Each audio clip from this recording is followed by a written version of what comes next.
नमस्कार, आप देख रहे हैं इंडिया 24 खबर और हम इस वक्त मौजूद हैं दिल्ली के जंतर मंतर पर। लगभग इन मार्शलों को 2 साल होने को हैं। अक्टूबर में इन मार्शलों को सड़कों पर आए 2 साल हो जाएंगे।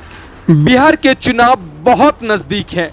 क्या ऐसे में बस मार्शल अब कहीं बीजेपी के लिए कोई मुसीबत तो नहीं बनने वाले?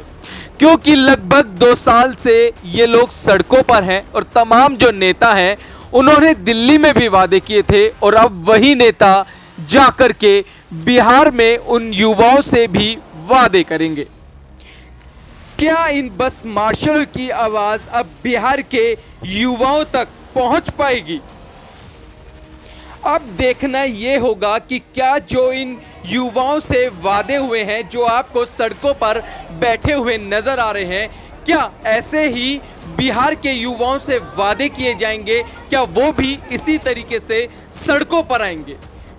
क्या ऐसे में बीजेपी बिहार के युवाओं को लुभाने में सक्षम हो पाएगी? क्योंकि दिल्ली में तमाम जो नेता थे उन्होंने रोजगार के वादे किए थे, लेकिन आज उनके पास रोजगार देने के लिए कोई साधन नहीं है।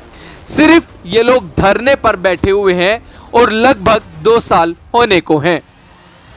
और ऐसे में ये कल भी सड़कों पर थे और आज भी ये सड़कों पर हैं। कल तक ये चंदीराम अखाड़े पर बैठा करते थे और आज इनका नया ठिकाना है दिल्ली का जंतर मंतर, जहां पर तमाम धरने हुआ करते हैं। तमाम लोग अपनी बात सरकार तक पहुंचाने की कोशिश करते हैं। आज ये सभी मार्शल अपनी बात सरकार तक पहुंचाने के लिए दिल्ली के जंतर मंतर पर बैठे हैं। जब दिल्ली में बीजेपी की सत्ता नहीं थी तो बीजेपी ने इन सभी लोगों से तमाम वादे किए थे। बीजेपी सरकार ने इन लोगों से वादे तो किए सत्ता में आने के लिए, लेकिन इन वादों को पूरा करने में बीजेपी सरकार विफल रही। बीजेपी सरकार के तमाम नेताओं ने कहा था कि 60 दिनों में हम आपको रोजगार देंगे, लेकिन आज भी वह तमाम नेता अपना वादा पूरा नहीं कर पाए। फाइलें इधर से उधर चल रही हैं, लेकिन रोजगार कौन देगा ये अभी तक इन मार्शलों को नहीं पता।